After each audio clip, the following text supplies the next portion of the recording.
A Plaguelands Media production. Hey everyone, Hugh from Plaguelands Media here, bringing you another book review. This time I'm looking at Avengers Under Siege. Now this was a storyline that ran through 7 issues of the Avengers from issue 270 to 277 in 1988. I was never a really huge fan of the Avengers growing up. I was always more of an X-Men fan, but I did know about them. And I was familiar with, Captain America and Thor and Iron Man and all the kind of the big hitters, which if you've watched any of the MCU, you know exactly what I'm talking about. But this book came to my attention because of the lineup of Avengers that are in it. It's not the heavy hitters. It's actually quite a fucking mediocre team of characters that we find in this story itself. So it was really interesting to me to kind of read this, go over it. Thoroughly enjoyed it. This is going to be a very spoilery episode, primarily because I am going to be talking about every issue of the Avengers Under Siege storyline. So we'll just get right into another episode of...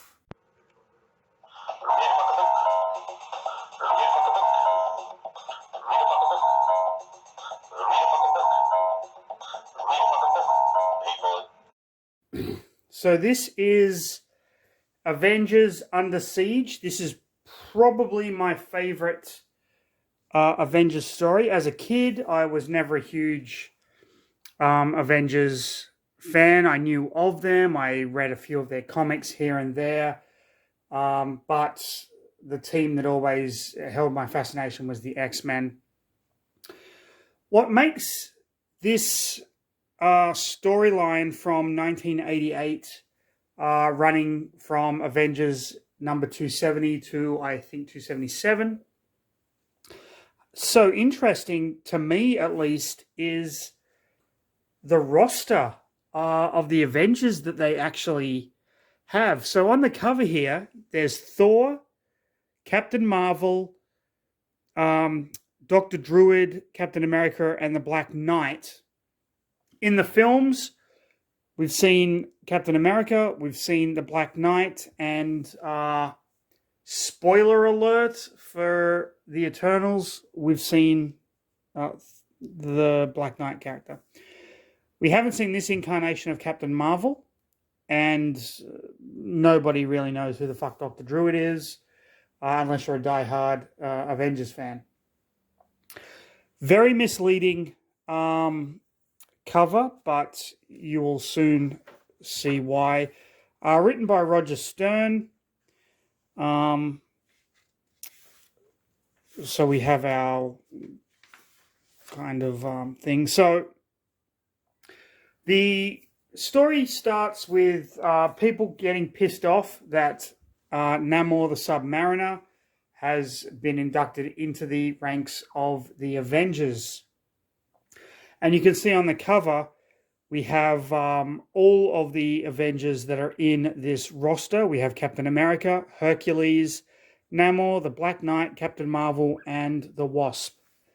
That's it. This is a pretty piss-weak Avengers lineup when you have characters like Iron Man, Thor, Beast, Falcon, some fantastic characters that have all been members of the Avengers, but this storyline seems to utilize not a very strong roster, in my opinion. However, there is a pretty good reason for that.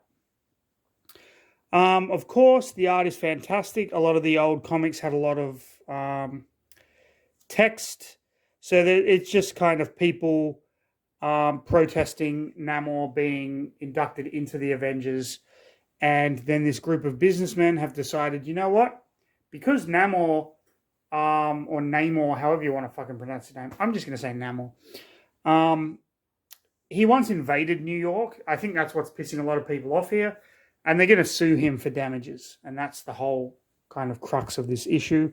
We have Jarvis, the Avengers butler. Of course, those of you that are only familiar with the MCU will know Jarvis as being the computer that, like the AI that Tony Stark creates. But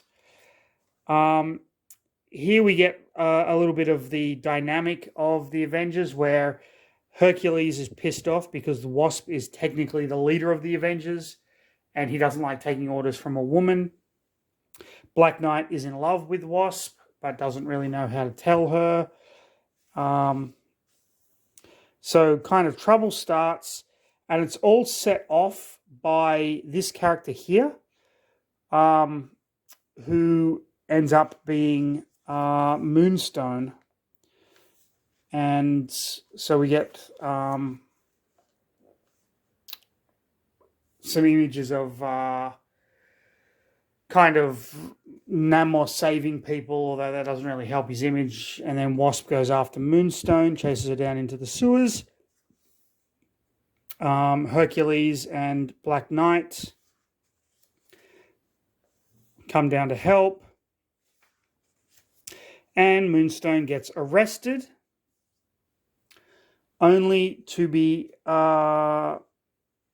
basically busted out by these two mysterious villains here. Namor gets served papers. He's being sued in civil court, which you would think is a little boring for an Avengers story, but it ultimately does pay off in the end. And we find out that Moonstone has been rescued by Absorbing Man and Titania. Absorbing Man, of course, being a villain who has gone toe-to-toe with Thor in the past. And Titania, I believe, is a She-Hulk villain as well. They are both very strong characters. The Avengers lawyer looks over the papers, says, yep, you're in deep shit. And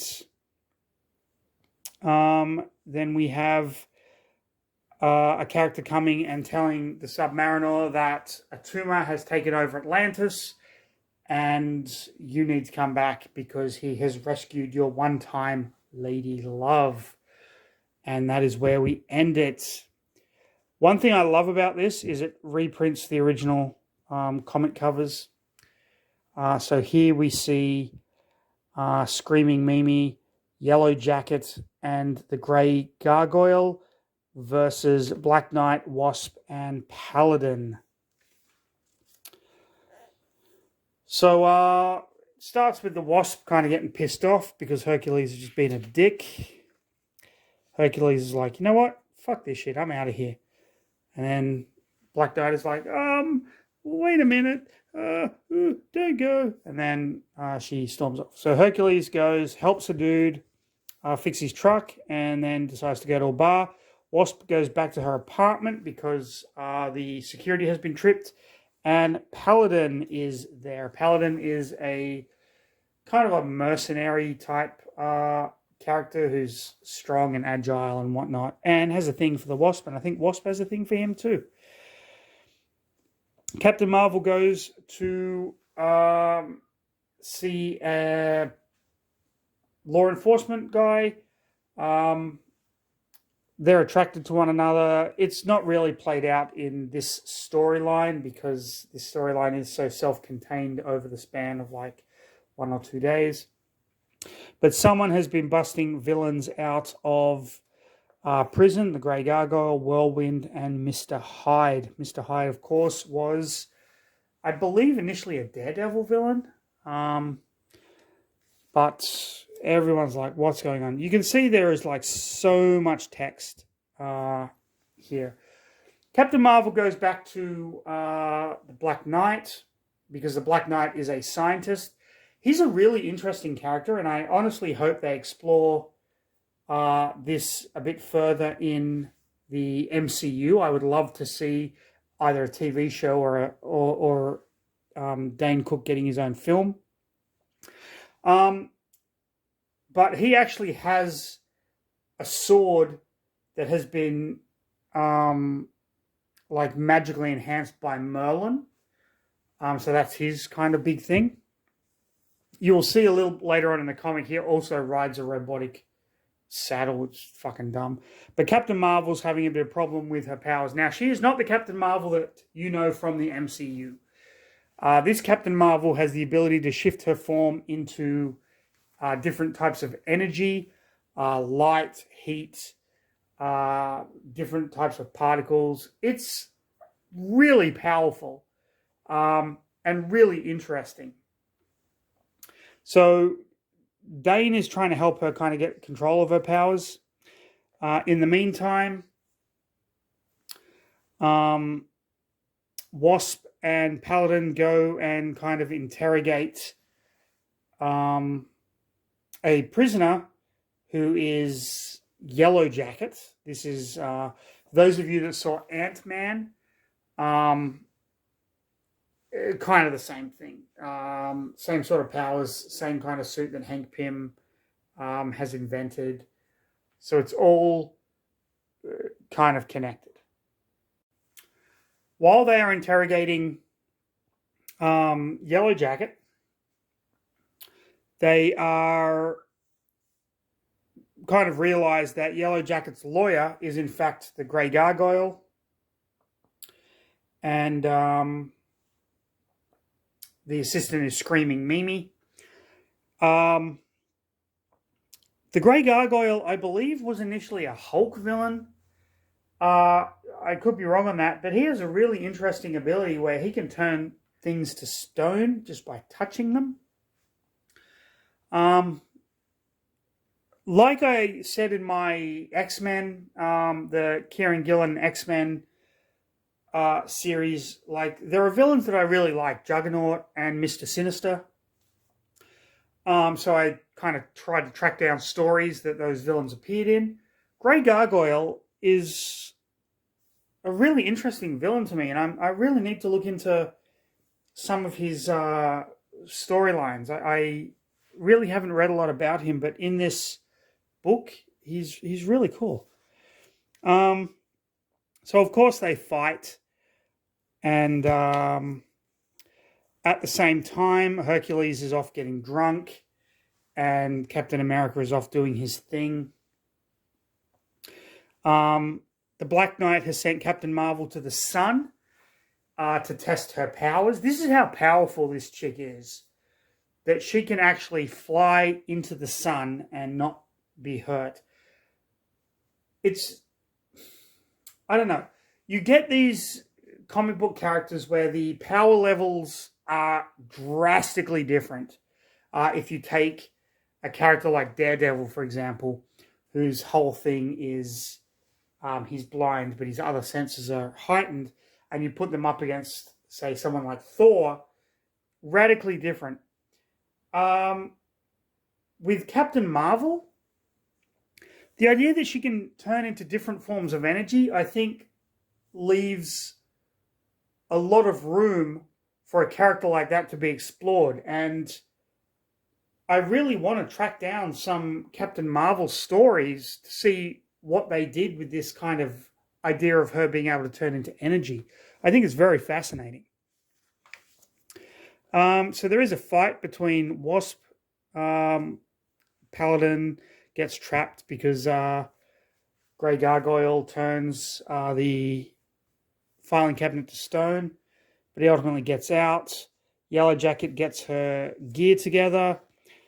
The Black Knight comes on his stupid flying saddle. I mean, that thing looks fucking ridiculous, but let's be honest, this is an 80s comic, so who really gives a shit, right? It's cool. Grey Gargoyle touches the blade of his sword, which is enchanted. He's trying to work out what powers his sword actually has. He doesn't quite know at this point. The sword absorbs Grey Gargoyle's energy, and they are able to defeat Grey Gargoyle and Screaming Mimi. They get apprehended, but Yellow Jacket manages to escape. At this time, Namor, who has gone back to Atlantis, contacts the Avengers and is like, can't do this by myself, I need help. Which is not easy for Namor to do because he is such a proud Atlantean mutant, so to speak. Then we have Submariner versus Atuma, guest starring Alpha Flight. Alpha Flight being the Canadian mutant team. I honestly believe they need to make an Alpha Flight movie. I think mutants such as Puck and North Star and mutants like that are just way too cool. So the Avengers go down to Atlantis. They discover that Mariner, who was Namor's lady love that was kidnapped, she's an alien. She was a member of Alpha Flight briefly. And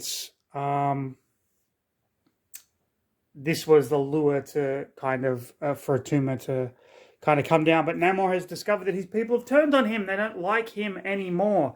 And he can't understand why. Maybe because in every comic you've ever been in, you've been a fucking dick, dude. Holy crap, you are an asshole.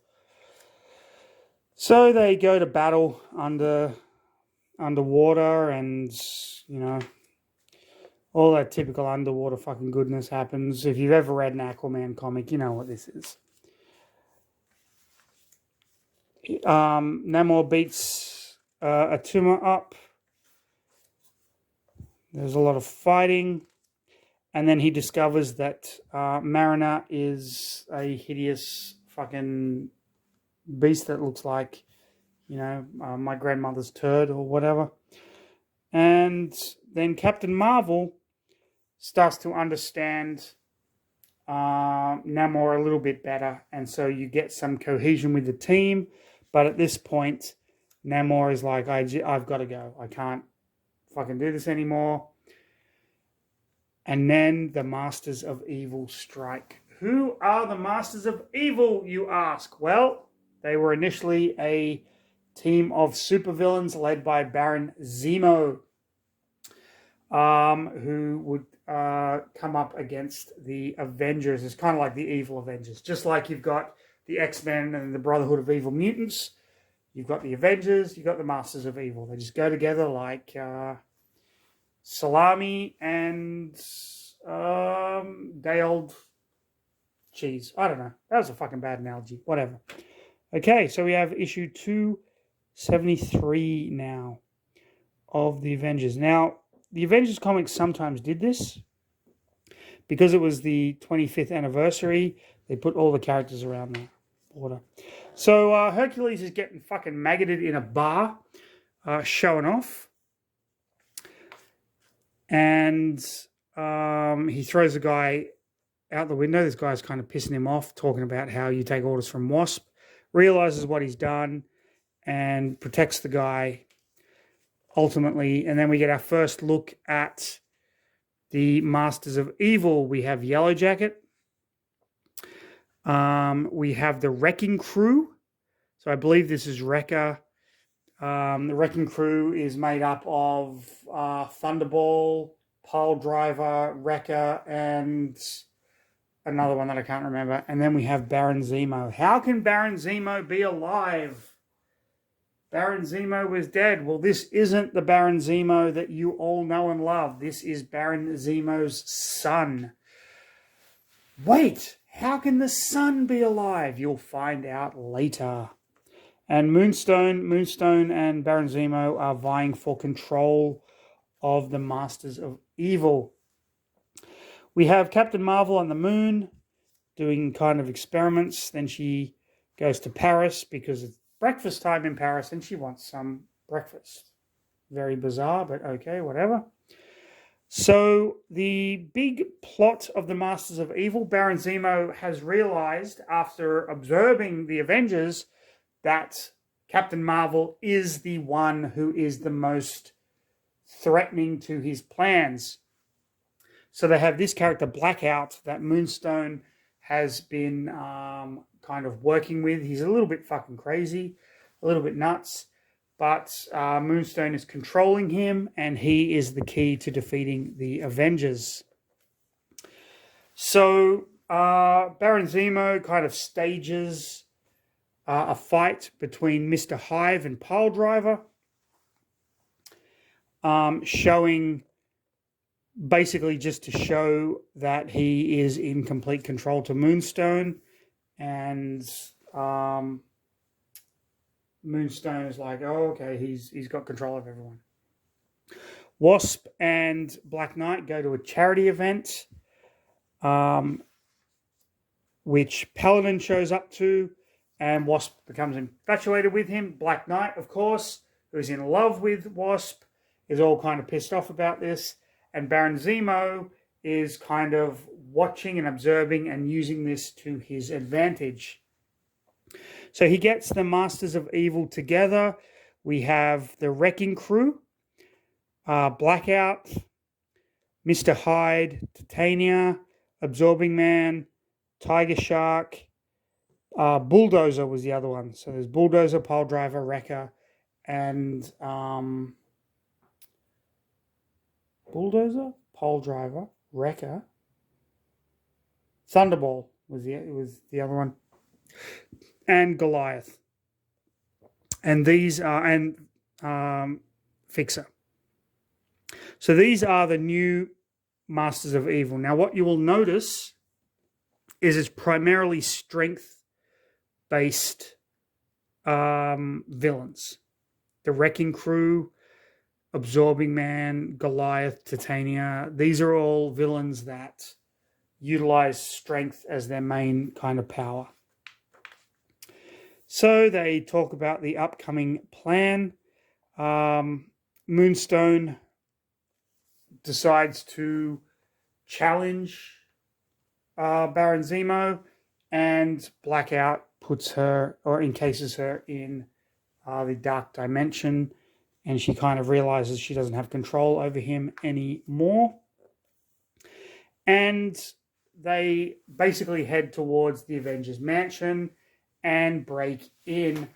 Jarvis is the only one who is there. Jarvis is just a butler. He has no superpowers. He is pretty much fucked. They break in, they capture Jarvis, and they now have the Avengers mansion all to themselves. Ooh, suffusifying wine.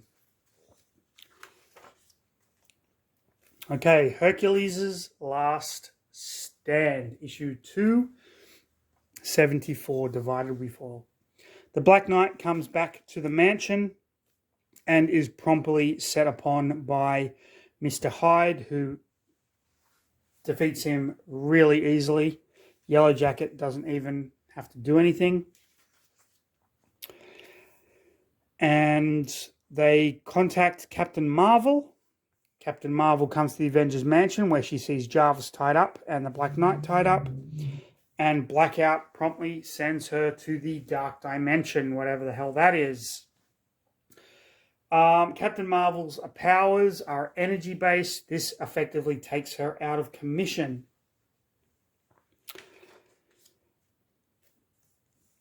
The Fixer is being a creep, and Yellow Jacket basically is like, get the fuck away from me, you weirdo.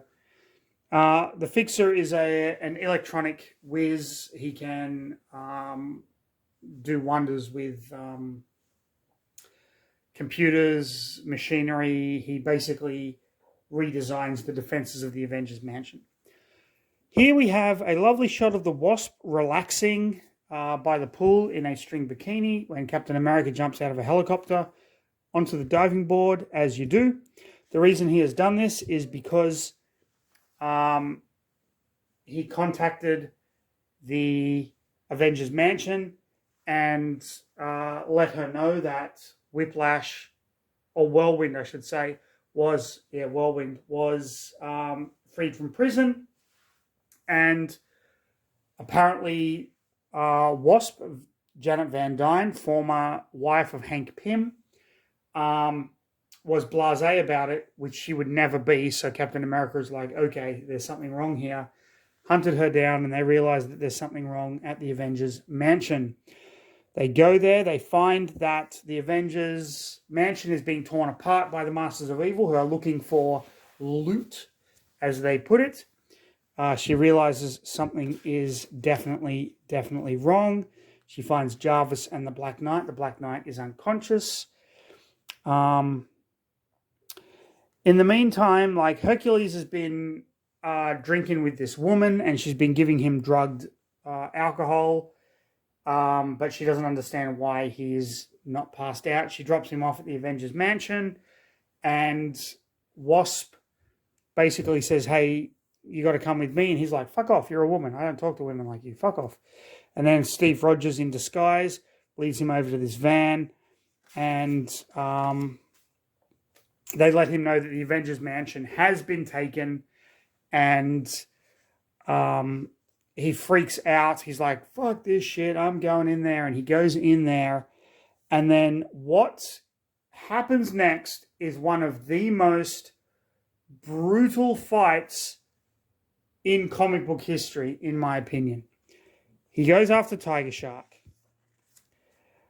Okay. Wasp and Captain America try to follow him in there because he went in there on his own. They get kind of captured. Wasp manages to kind of get out, but Captain America gets taken into the mansion. And then they all gang up on Hercules. Mr. Hyde smashes him. The Wrecking Crew smashes him. It's just a complete beatdown. Then Goliath comes in. I mean, look at this. Crack right on his head. Smashes him into the ground. And then they just go to fucking town on this guy. And then Wasp is outside. Captain America is inside. Zemo kicks him in the face. You've got blood coming out of his mouth and nose, while the Wrecking Crew and Mr. Hyde are all laughing.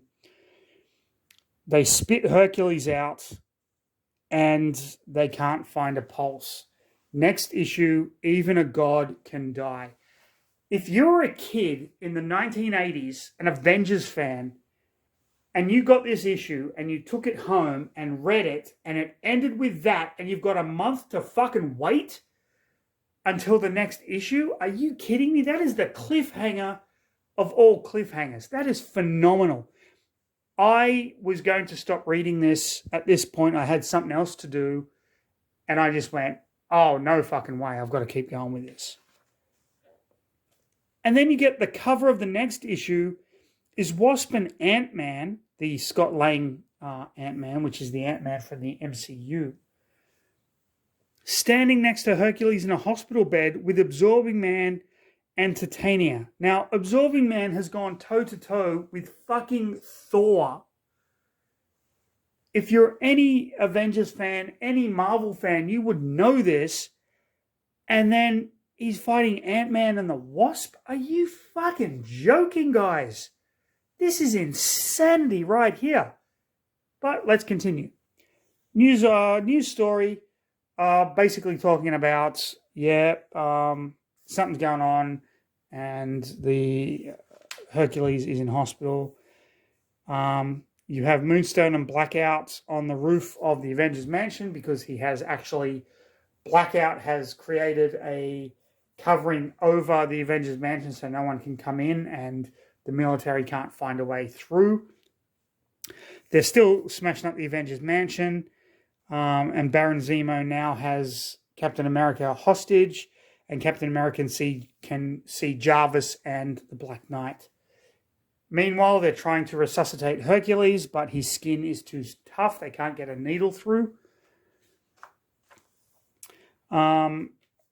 Wasp is kind of talking to an orderly who's like, who's his next of kin? She's like, Zeus. Okay, do we have a number? And then Ant-Man appears and kind of consoles her. At this point, Ant-Man isn't a member of the Avengers themselves.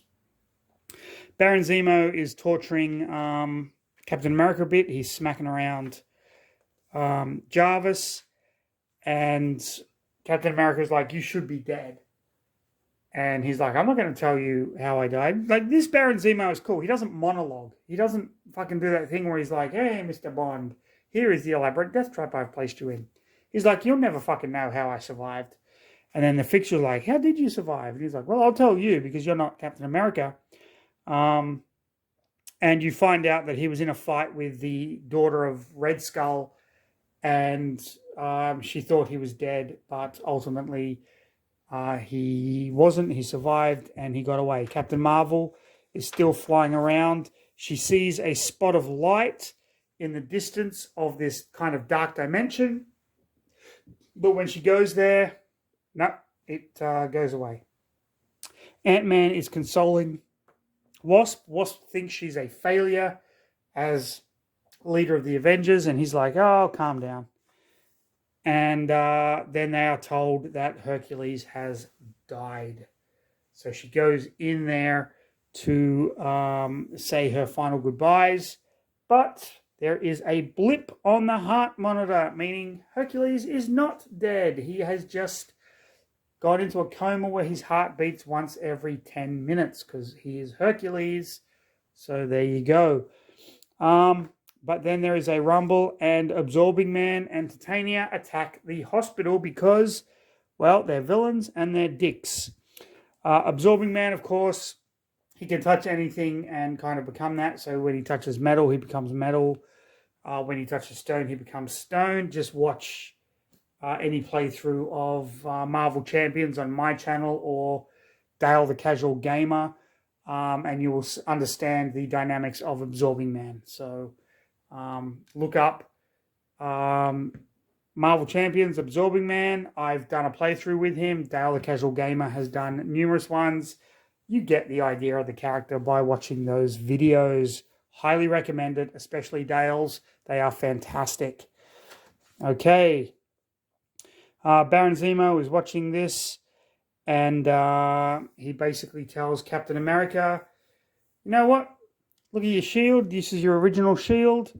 Fuck you. Here's a picture of you and Bucky. Fuck you. I'm going to tear it in half because he's a dick. And then he basically tells Mr. Hyde, hey, go to town on Jarvis. Now, while the fight with Hercules was brutal, this is really sickening. And what makes it so sickening is that you don't actually see what Mr. Hyde does to Jarvis, because Jarvis is just a regular person. He takes the gag off, then you get this no, i.e., with a crack, and then another like i.e. sound here. These 4 sound effects express more about what is happening with Mr. Hyde and Jarvis than anything you could have drawn. Now, granted, there was the Comic Code Authority and there was all that stuff. Comics today probably would have shown what Mr. Hyde did in all of its hideous glory. I mean, we get the scene in the Tom King run of Batman where Bane snaps Alfred's neck. And that's brutal. And it's a splash page, but we didn't really need to see it. Just like here, we don't need to see it. It's horrific because we don't exactly know what he is doing. And it's brilliant. So Mr. Fixer and Yellow Jacket and whatnot, so just talking crap. The fight continues in the hospital, and ultimately Wasp and Ant-Man defeat Absorbing Man and Titania, which is just awesome. And then Wasp is like, you know what? Fuck this shit. Let's go. And then we have the cover of 276. Masters of Evil Beware. They are not called the Avengers for nothing. And here's where we have the what was shown on the cover of this graphic novel. So Wasp and Ant-Man go off. Ant-Man, of course, not being Avenger, but he wants to help. We get more of the torture of Jarvis, if you can believe that. We get a just a brutal panel right there. Black Knight is trying to get his sword back. So he has the ability to recall his sword. He can bring it to him telepathically, but it's being held in a force field with Captain America's shield. So the military have kind of convened with Wasp and Ant-Man, and Wasp is calling for all Avengers. In the meantime, Captain Marvel sees the light again, and it turns out that the light comes from Shroud, who is a a hero, very similar in power to Cloak from Cloak and Dagger. They have met before, I believe in issue 241, it says right here. So she manages to escape from that dark realm with Shroud's help. And Dr. Druid realizes that the Avengers need help, and they helped him in the past, so he is going to return the favor. Captain Marvel reunites with Wasp and Ant-Man, and then Thor shows up because he got the call. So now we have a powerhouse on the team. Thor is prepared to help the Avengers, even though he is no longer an Avenger. Ooh, delicious. So, they are basically smashing down everything. Hyde has Jarvis there, and suddenly there is a power outage. Now, because the Fixer had the Black Knight's sword and Captain America's shield in this kind of stasis force field, when the power went out, the force field went out, and the Black Knight is able to get his sword back, and he's able to free Captain America, and then they beat the living shit out of Mr. Hyde.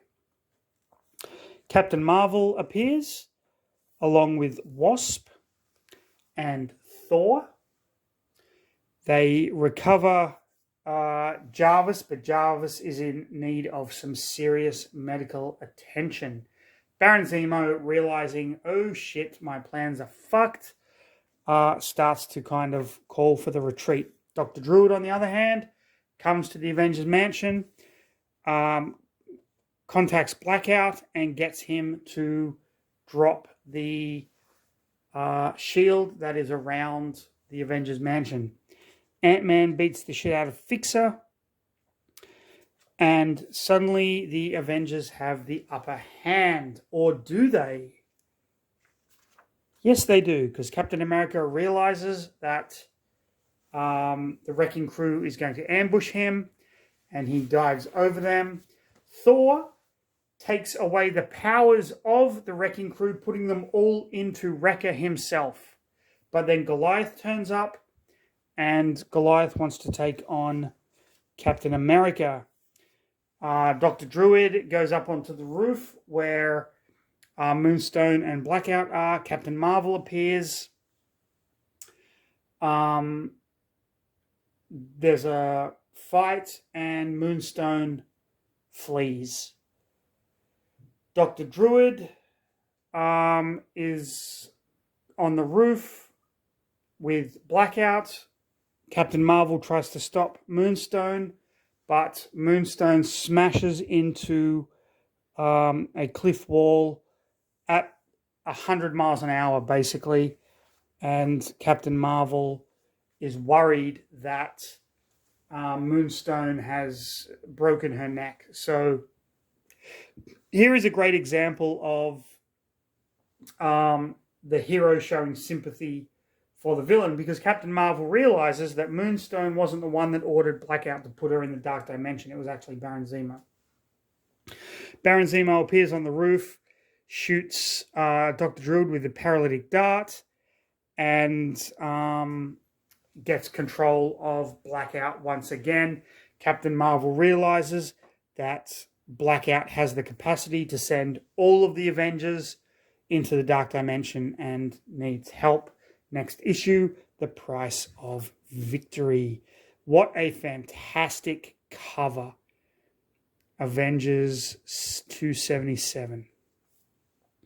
So the battle is still going on in the Avengers mansion.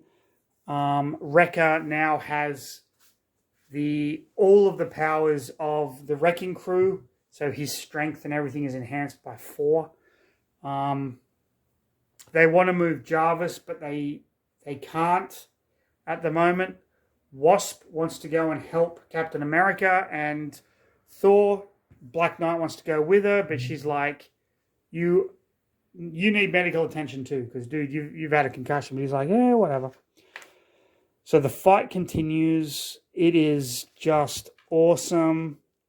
Wrecker is kind of bringing the mansion down, and Baron Zemo is like, we've got to get the fuck out of here.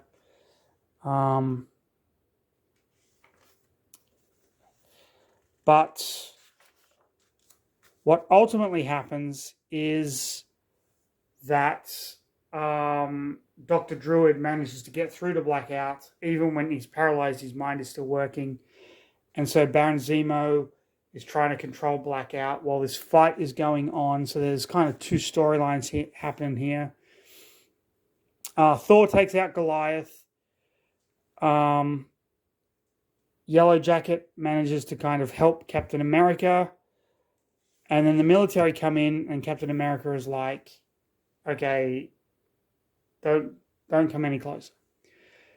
Because during the fight, the Avengers mansion kind of crumbled.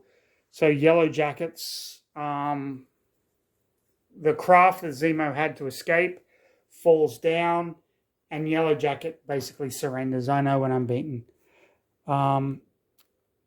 Captain Marvel realizes the danger. So what I love about this issue, I'm just going to do an aside here, is that it references panels from the previous issue, but from a different perspective or a different angle. And I think that's just really good storytelling. So Baron Zemo kind of uses all of his power, and ultimately Blackout dies from a brain hemorrhage. Captain Marvel arrives to stop him. There's a small fight. Zemo gets Captain America's shield, but ultimately Captain America is like, no, this is my fight. He and Baron Zemo, who is the son of the original Baron Zemo, fight. And Baron Zemo ultimately realizes, he can't win. And he falls off of the roof of the Avengers mansion. Captain America's like, give me your hand. He's like, nah, fuck you. And then he falls to his death. No, not to his death. He is injured. We find out that Moonstone did have a broken neck, but luckily very little spinal damage. And Baron Zemo is still alive, but he is in a coma. The Black Knight is okay. Wasp is going to help. And here we get one of the most heartbreaking 3 panels, I think, in comic history, where Captain America realizes that all of the things that he had collected over the years, the only photograph of his mother, a journal from his days in the military, and all of these things, the Wrecking Crew, or the Masters of Evil, I should say, just destroyed for the sake of destroying them. And they are just his memories that are gone. I mean, we get an image of Captain America weeping. And there's the photograph of his mother. And Captain Marvel is like, we'll pick up the pieces. And then they go off. And then we have a couple of the trade paperback. Fantastic cover art there. And, of course, the picture. An absolutely brilliant Avengers story. One of my all-time favorites. There are so many key moments that, like the beating of Jarvis, sits with the character years on. like that still haunts the character of Jarvis. It was an absolutely brutal storyline that actually saw the Avengers fall. Now there are storylines like Avengers Disassembled and things like that where the Avengers fall only to kind of come up. Avengers Disassembled is phenomenal as well. But this was really the first time that the Avengers were truly threatened, and from issue to issue, you didn't know whether or not they were going to make it out. And that's what makes this such a fucking special and amazing graphic novel, amazing storyline, and one well worth reading for yourself, because I skimmed over a lot of the nuances of the dialogue and the descriptions. That was Avengers Under Siege. If you enjoyed this, like, subscribe, leave a comment in the comment section below. Follow us on all the stuff you're going to see at the end of the video. But, of course, please stay safe. I'll see you in the next one.